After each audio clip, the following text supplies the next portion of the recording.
An effort to increase economic opportunity through community investment and control is moving to another level. On Saturday, the first citywide assembly will take place in Roxbury for the Boston Ujima project. The event's co-hosted by City Life Vida Urbana, the Restaurant Opportunity Center Boston, and the Boston chapter of Right to the City. To tell us about the event are two members of the Ujima Business Alliance from the Olio Culinary Collective, Mia Johnson, and from the Agaric Collective, Mickey Metz. Thank you both very much for being with us. Thanks. I want to start with Mickey, because one of the things that I inferred from the co-sponsors here is that the reason for holding this event is that, there's a lot of insecurity out in the neighborhoods about businesses as well as residents being displaced. Explain that. Well, as we've seen over the years, like not just in Boston, but throughout the country, neighborhoods have been disrupted by the mall syndrome, and then it's going smaller, and so that you have just liquor stores and pawn shops and check cashers and check cashing stores that you could throw a rock and hit the next check cashing store with. I've traveled a lot around the country, and I see this happening pretty much everywhere in like fringe neighborhoods that are right outside of a city. So we're trying to do some corrective measures to that, to bring back local businesses into those areas where we live. Mia, what kind of corrections are we talking about, and who's going to impose them?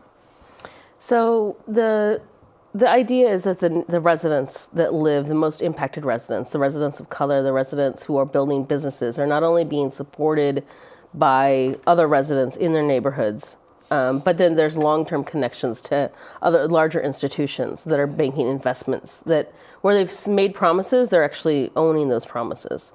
So it's a combination, it's a kind of multi-tiered combination of support and investment into the neighborhoods, and saying that the neighborhoods, particularly folks in brown and black neighborhoods where they've been systemically removed and are under threat of whether or not their businesses will survive. Mickey, your field is web development, so how has this project affected you? It's affected us by meeting and talking with neighbors, community people, and trying to understand what tools they would need to make the system or the city better for them. Like, they don't really have a good system of communication. There's no in the good old days when I was little, I hate to say that, but it comes up, there were places where the community could meet. There was a community center where people could go. Kids went there after school, parents picked them up and maybe engaged in some activities. That has gone away. Along with, in architecture in the 40s, they stopped building front porches on buildings to stop neighbors from talking to each other. This was a deliberate plan. So now we as citizens must come up with our own deliberate plan to break down those barriers that they put up between us first. So for my web company, we try to figure out what tools could people use to communicate, and we do that by talking to the actual people in the community before building anything. Mia, you're with a culinary collective, so how has the project mattered to you? So Olio is built, we are a collective of activists and chefs and cooks. And the way that we grow is by our entire approach is by investing in social justice causes and partnering with organizations and institutions that are either looking to grow that idea or wanting to support it. So we've done anything from Liberation Kitchens, where we're doing fundraisers and doing sweat equity of our labor and getting donations to combine and raise funds for an institution or an organization, or we're partnering with a larger institution that can then help to support efforts, and we make sure that everyone's paid the same. We're a co-op, so there's a lot of decision making that goes in investment that goes into that, and we keep our costs low so that people who want to become members and join in and build their skills, whether they're just home kitchen chefs and want to just build that into learning how to do it more and learning the entire process, we do a whole scaling up of how do you become and how do you do this so that you can grow off. And then one of the things that we're doing right now is in the last year we've been engaged in building a restaurant from one of our local chefs who is now actually opening, hopefully, crossing our fingers, at the end of the month, Tanam, which is a Filipina-inspired cuisine, and it's a narrative cuisine, really, really catering to storytelling and really keeping culture alive through story and music and art, and connecting that with food. And just like what Mickey was sharing, there's such a cultural connection wherever you're coming from, and particularly in brown and black communities, wherever you're coming from, there's always this crossover of how do we keep creativity alive. And we recognize that in social justice movements, food is at the center, and so we use our center of love of food to grow that notion. This is BNN News. We're talking with Mia Johnson and Mickey Metz from the Ujima Business Alliance. Mickey, you're not just looking for neighborhood clients from around the corner. You need some other clients in the mix as well, the institutional clientele. Does this project help you reach that? Well, Agaric has never really been in need of clients.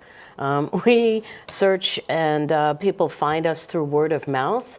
The people we build websites with or for are usually companies doing something good.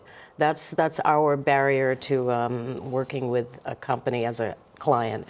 They have to be doing something good for their community, doing something good for the world. Like we wouldn't take on the State Street Bank website or something. So while we're doing that, we talk with the people and figure out what their needs are.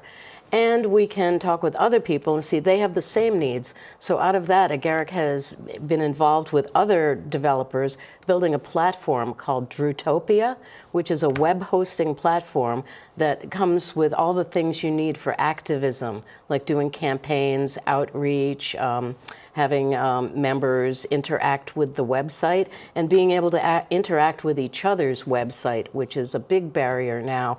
So when I have news, I can pipe it to your website, and you've okayed me to show the news on your website too, so that we have more of a web that we work together instead of in silos. So reaching out to a community and being a part of Ujima is just perfect for us to get the temperature of what people need, and maybe sponsoring some hackathons to build some of these things that are needed for all of us, but getting people together to build something so they don't have a $100,000 thing to build. They can share the cost and each build, something $100,000 worth, but they only put in a smaller amount. At the gathering in Roxbury, the citywide gathering, you're going to have people, they're going to be potentially investing and also setting standards. So how is that going to happen? So Ujima has, in my other hat, I'm part of the hosting of this and through the Restaurant Opportunity Center as their lead organizer. But as our organization, we have a set of standards that we look to. We call it the high roads for restaurant owners, and we base it on what we know our workers need in the restaurant industry. And so we've added that to the pot of what Ujima is looking at as standards. And so folks from different parts of the work that we do with Ujima, which is looking at like, what is a quality job? What is quality salary? What does it mean to have time off? What does it really mean to have access to that? What does it mean to be invested in the neighborhood?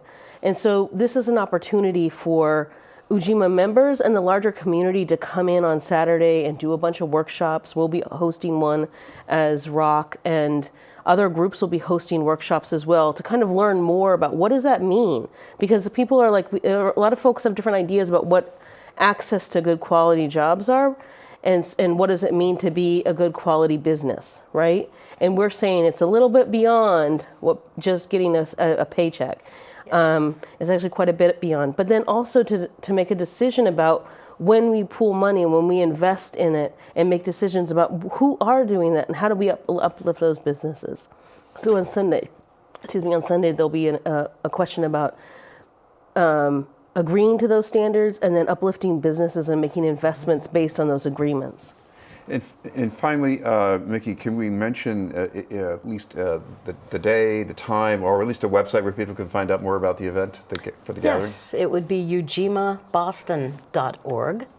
And the event is listed there. It takes place this October 6th through the 8th. And as Mia said, there will be workshops and events, informative events where people can just come and talk to someone who's involved in it and find out what's going on.